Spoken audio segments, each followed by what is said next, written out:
Welcome to Would I Lie to You, the show with a lust for lies. On Lee Mack's team tonight, a veteran comedian and writer who, after receiving his OBE, bantered with the Queen. One of the few occasions on which Victoria was amused. It's Barry Cryer!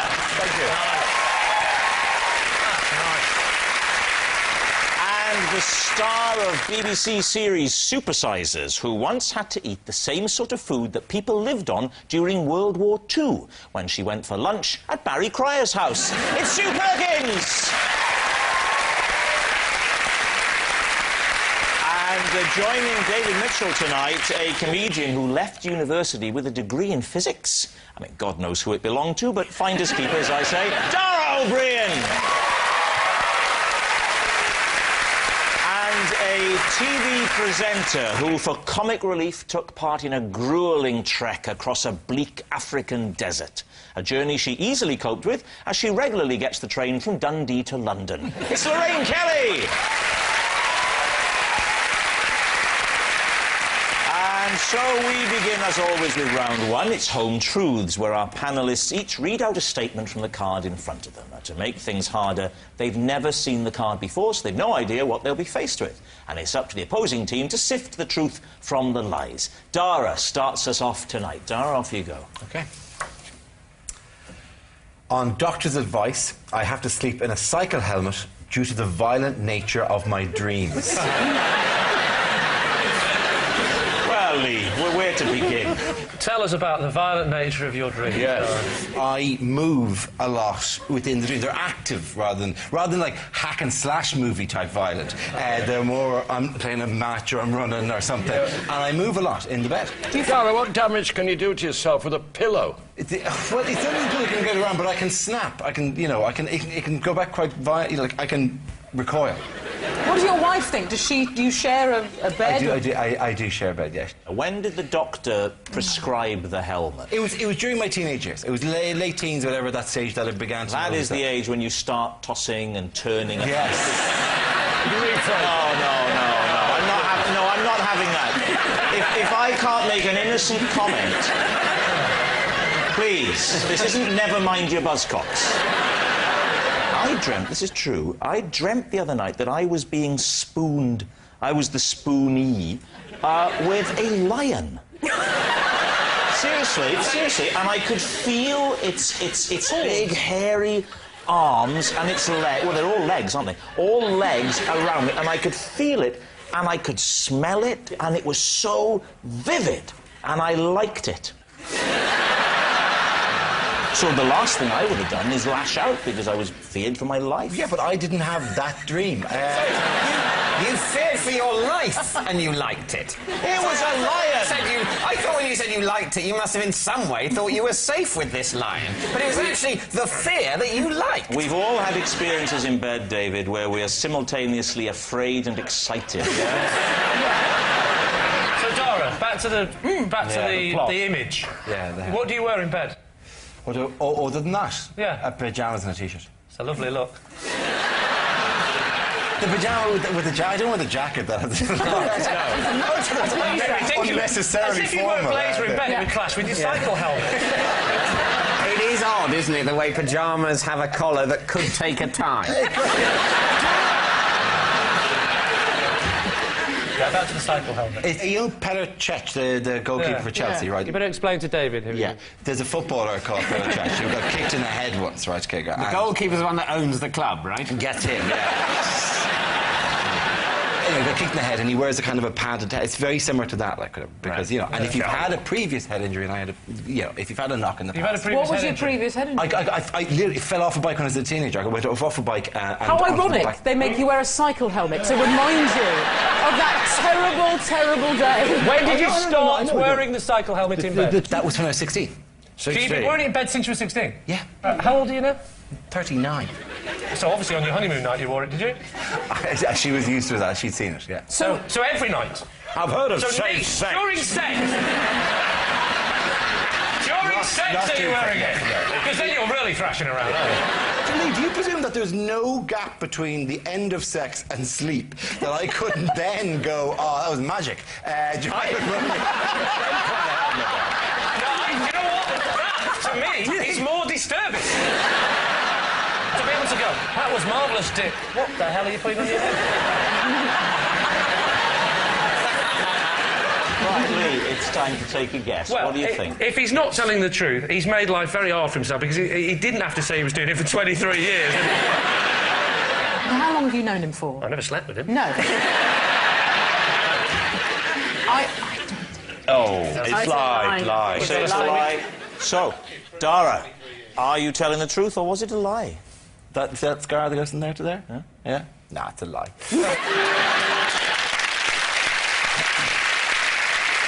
It's a lie. Dara wasn't advised to sleep in a cycle helmet because of the violent nature of his dreams. Lorraine, you're up next. I once presented an episode of TVAM whilst drunk. I don't think we need to discuss this any further. OK, what time do you start work on TVM? In those days, I would be getting up about 3 o'clock. So you're waking up at 3, so... Are you still hammered from the night before, or are you topping up at 3? If you're waking up sober, this is a tragic story. This is a great story. No, it was only the once. What happened the night before, or the... No, I went for lunch. A long lunch? About 12... Well, aye. Well, aye. What time does the lunch start? About 12:30. OK. What time did you finish drinking? About 3 o'clock. 3 o'clock in the morning? So you've drunk all the way through till 3 o'clock in the morning? That's a big lunch. Hang on, that's your wake-up time, isn't it? Yeah. So you've not slept? It was an all-nighter? Yeah. So you at 3 o'clock, you're drinking from 12 till 3 in the morning, and you go, there you go to work now, lads. See you later, I'm on telly. Lorraine Kelly, Yes. who were you with? Who was I with? I was celebrating with John Hannah, the actor. John Hannah, the actor. Because John... Stop the clocks. Exactly. And we kind of did. And all of his friends. And he was celebrating the fact that he'd got the part in 4 Weddings. Was he really? Isn't that... Well, I hope this is true now, because that's a lovely story. I know. And you went drinking... It's a sort of lovely story that she turned up drunk on air after a 19-hour drinking session. It's quite heartwarming. But I could have phoned in not well. I could have phoned in and said... Yes. Oh, yeah, we appreciate you're a professionalism. professional. Thank you. What might we have noticed about Lorraine Kelly that morning? Oh, no. Absolutely. Did you have your top on? I did. Nobody would ever have known. Nobody did know. But when you say drunk, it sounds like... I mean, drunk's a big word. Yeah. You know that way you can drink yourself sober? Yes, I do. Thank you. You're that kind of woman. But you can drink yourself sober. You can actually... I don't think you can, You by the way. can! I don't think you can, kids. No, she's right. What do they say? Mummy, do you know what Lorraine Kelly's just said on television? You can't drink yourself slow. Yes, you can. You're right, Lorraine. Thank you, Barry, you can. Yeah, you're right. So, Lee's team, what do you think? What do we think, Barry? Is this true or a lie? I'm an old-fashioned gent. I'm sorry to say, I think it's true. Sorry, Lorraine. You think it's true? I think so, yeah. OK, we'll say it's true. You're saying it's true. Lorraine? Shaking her head. As if I would do such a thing as that. It's true.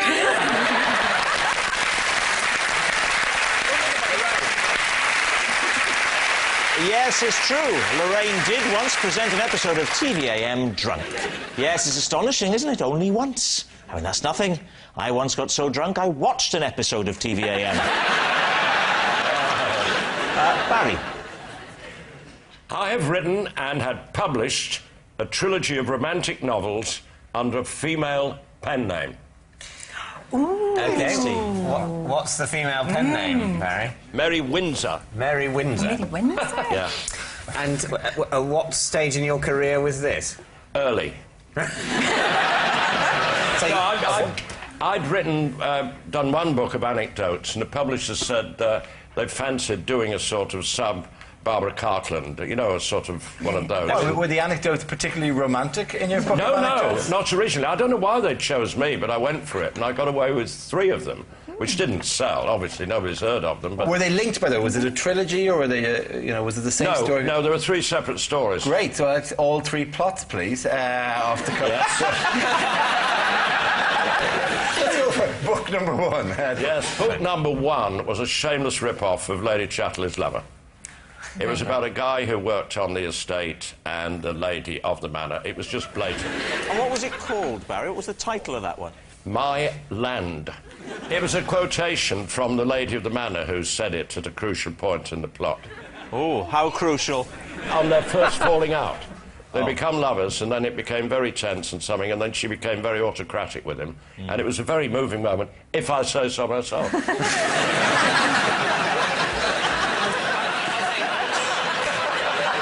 And book two? Book two was set in Spain, and a bullfighter was involved. All right.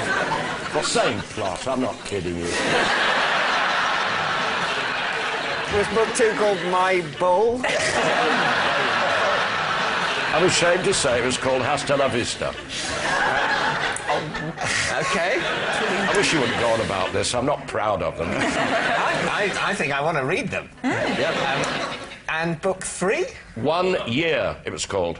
1 year. 1 year. You didn't go overboard in the titles. No, simple, self-explanatory titles. What was the plot of book three?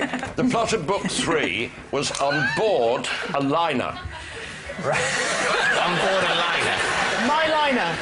This posh, frustrated woman went on a liner and met the steward. Why did they stop this? This is gold! Which one, now that you look back, Barry, with the wisdom that you've accrued over the years... Yes. Which one are you proudest of? The third one, because I was starting to get the hang of it. But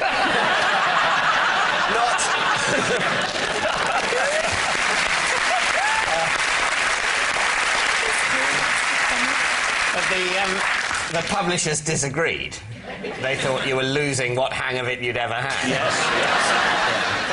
What are you thinking, David Steve? What do you think, Lorraine? Oh, no. You know, I just don't see Barry having the time to do it. And I could write those drunk in the morning.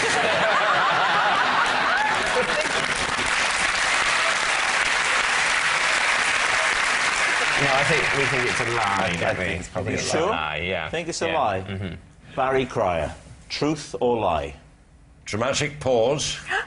Music is heard in the background. It was a lie.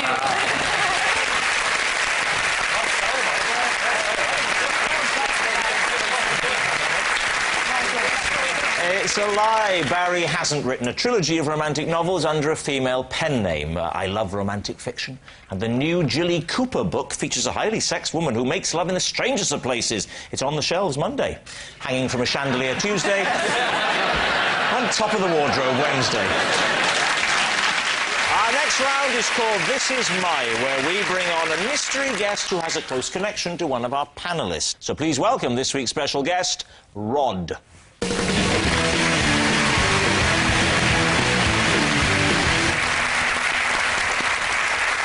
So, Barry, first of all, what is Rod to you? This is Rod. He drives my favourite bus, and whenever I see it, I shout, "Hello, darling!" Sue, how do you know Rod? This is lovely Rod, who's my local butcher, and when I won Maestro, he had a whole pig in the window, and he stuck my face on its face, and he put a little conducting baton in its trotters to celebrate. And finally, Lee, your relationship with Rod? This is Rod, and after we accidentally took each other's baggage from the carousel, I ended up having to wear his clothes for 3 days on holiday. So there we have it. Barry's bus driver, Sue's creative butcher, or Lee's unlucky holiday goer. David, off we go. So your local butcher? Yes. You got to know him quite well before you were sort of represented in pig form. For about 7 years, off and on. And is this like a posh butcher's, basically? Oh, no. What do you mean by posh Well, butcher? I basically think going to a butcher's is quite posh. Yeah. On the basis that most people buy meat at supermarkets, don't they? Well, no, the butcher's en route to the tube, so I've always gone... If you need some meat to gnaw on the tube. Tube. That's where you're...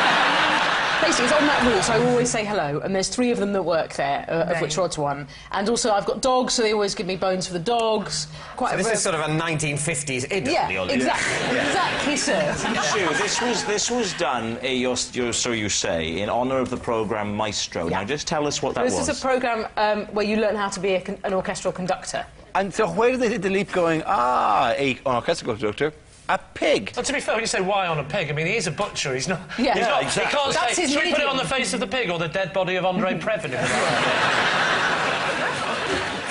How was your face done? Was it like a colour printout? Yeah, like something they've got off the internet, so it's quite pixelated. Not pixelated. I think you mean low resolution. That's what I mean. Not like Otherwise, smiley it would face. be people wouldn't sort of go, "Oh, that's clearly the pixelated face of Sue Perkins on there." Moving on to what number bus is it, Barry? H14, Hatch End to Norfolk Park Hospital. Right. And in reverse. No, he doesn't drive in reverse. And I don't shout, "Hello, darling," at Rod. Nothing personal, Rod. I shout it at the bus. Because it's my friend. You shout it when the H14 drives past. So when you're planning to get on it, Yes? then at what point do you shout, "Hello, darling"? I'm a creature of whim. It might be early, it might be late, it might be when I'm getting on. I want to vary it. Do you add, "I'm coming in, darling"? No, there's no foreplay. Right, well... David, what about Lee's play? So where were you going on holiday? Thailand. Right. Me and Rod have got our bags mixed up on the carousel, and so as a result of that, I had to wear his clothes for 3 days. Where did you fly to? Bangkok? Flew to Bangkok. Yeah. Right. You didn't have proper labels on your case? Absolutely Well, correct. that was very remiss. Well, it was a remiss. Ooh. It was Say Lorraine, that it was again. remiss, or I'm lying. Aye. Wasn't it? Yeah. In which case, it wasn't remiss. Okay. So, think so it would be just to clarify, Lee, are you still saying this is true, or has the very suggestion that you might be remiss made you abandon any attempt at playing this game? will not be... I'm not going to be called remiss. Okay, it's nonsense. It's nonsense. I'm not a fool. I actually label my luggage very carefully. I think that's very important, but I'm not for a moment going to pretend otherwise. What sort of cases? What kind of cases? It was actually leopard skin.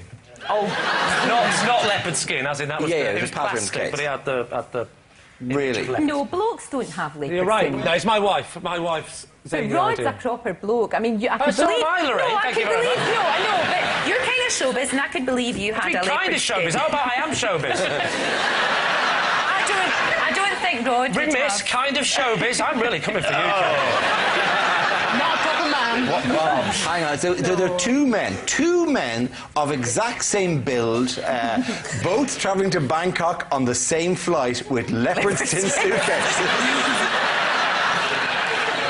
People swap bags all the time, right? But they bring them back to the airport, or they get somebody at the hotel to bring them back to the airport, and they buy replacement clothes. That's They right. don't go, "I will now assume the identity."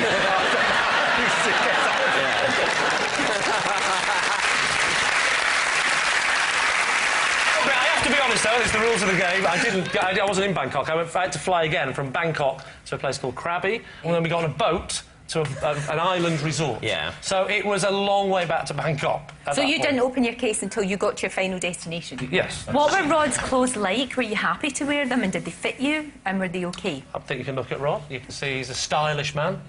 His wigs weren't great, but let's say some of the things I wouldn't have worn. For example, his bus conductor's outfit. Wouldn't have worn that. And as for his butcher's outfit, What are you thinking, David? I mean, it's a tricky one, I think, this week. I think it's Sue. Really? Yeah. Say, I think it's probably Sue. but Do you? I think it's Lee. You think it's You think it's Lee? Lorraine, can I just say, even I don't think...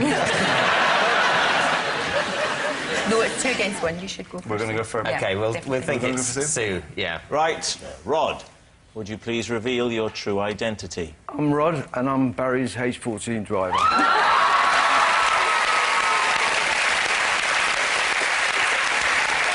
Ladies and gentlemen, Rod.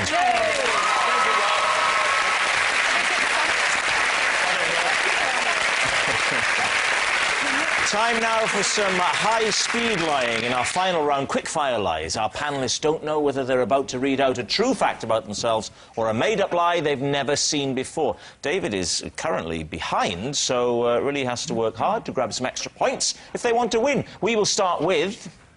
Yeah, oh, David. Possession. Right, well, you know the form. There's a box on the desk. Could be. Take out the object first and show us that, and then read out the card, please. Stop! It's true! It's true! Move on! We don't even need to hear it. This is my bare tablecloth. Customs officers once cut his head off and searched him for smuggled goods. Can we see? Is there proof? Let me Yes, see. as you can see. Is there any way of telling? There's some stitching there. Oh, just tilt his chin up then so we can see the stitching. Yeah, let's have a Not look. too much, I'm going to upset him. All right. Can we have a look at the burr?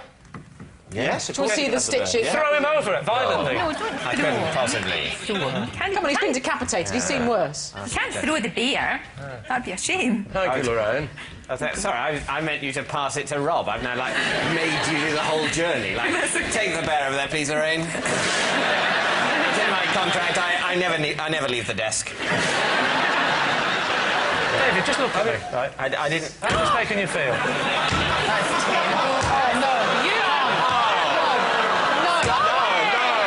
That's really terrible. Isn't it awful? How he feels. Really is. He's had his head cut off and his sting ripped open. That's not possibly upsetting. Dave, why did you call this bear tablecloth? Yes. Because when I was very little, he had a little jacket made out of a tablecloth. So If this turns out to be a lie, you are a shameless little light entertainer. Coming from you, Lee, that is a compliment. Where was the customs? Where are we going from or to? Or? We were going back from Minorca. What did they say they were looking for? I imagine it was a sort of a spot check. Did you see them carving the head off? Was it happening in front of you on the table, on the... No, I'm glad to say I was shielded from that moment. David, I'm going off this story. You heartless bastard. Sorry, tablecloth. What? Do it to him. Smash his face Give on me the bear. Oh, I'm taking the bear into care. You're about to do an appeal. Was there any reason why they didn't check the arms and legs? Yeah. I don't know. I should have asked them to. I should have said, call that thorough. I've done this before. What's that you say? You say it's time for Lee's team to take a guess? All right. What do you think?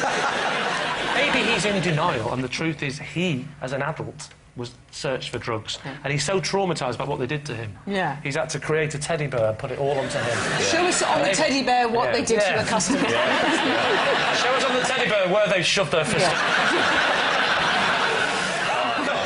just...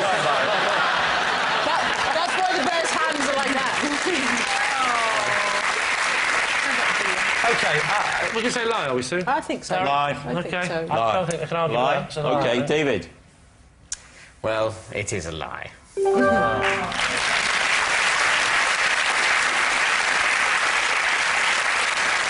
Yes, it's a lie. David's teddy bear didn't have his head cut off by customs officers as they searched for smuggled goods. Now, when I was a rebellious young man, I once stuck 2 fingers up to a customs officer who pulled me aside, put on a rubber glove and returned the favour. Next. It's Lee. Lee's go. Possession. Right, box under the desk, Lee. I'd like you to read the card first and then show us what's in there, Lee. I spent an entire year in a plastic work class at school, and this is the only thing I managed to make. Plastic work? What is it? What is it? I don't know. Can we have a look? Can you bring Hey, it up? what is that, though? Thank you. It's shit. You bastard, and I treated your teddy bear with such respect. What is it, though? Ironically, it's a luggage tag. Is it a luggage tag? It's a keyring. It's a keyring, Oh, is it a keyring? What is Are it? you a big sports fan, eh? I do follow football. Yeah, which team do you follow? I follow Blackburn Rovers. Blackburn Rovers. Blackburn doesn't begin with an L, does it? What was the LFC? It was Liberace for Chancellor.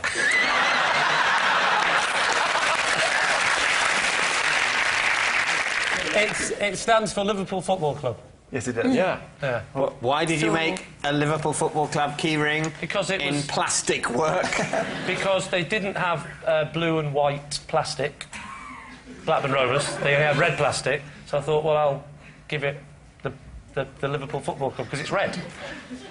Right. When did you do it? What age were you when you did that? Was it at school, then? No, it was in Broadmoor. You say it took you a year. No, a year.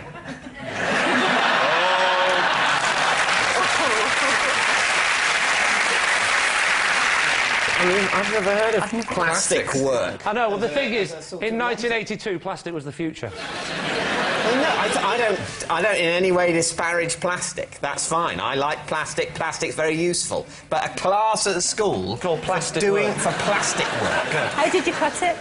What did Well, you not use? like that. I don't think you're in any position to get all haughty about your plastic cutting technique if this is the only evidence we have.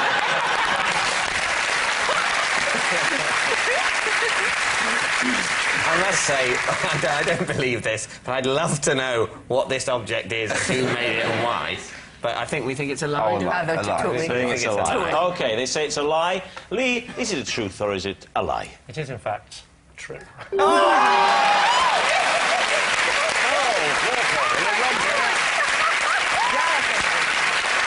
Plastic work. That was a lesson that never caught on. Plastic work. Plastic work. Does anyone else do plastic work? Did you get marked on that? Was that Yes, I submitted did for get marked. What was your grade? I got a 2-1 and we went straight to Oxford. What do you think? Yes, it's true. And I don't know exactly what LFC stands for, but I'm guessing the first word is lazy. And that noise signals time is up, and it's the end of the show, and I can reveal that David's team have a pathetic 3 points, and Lee's team has trounced home with 8.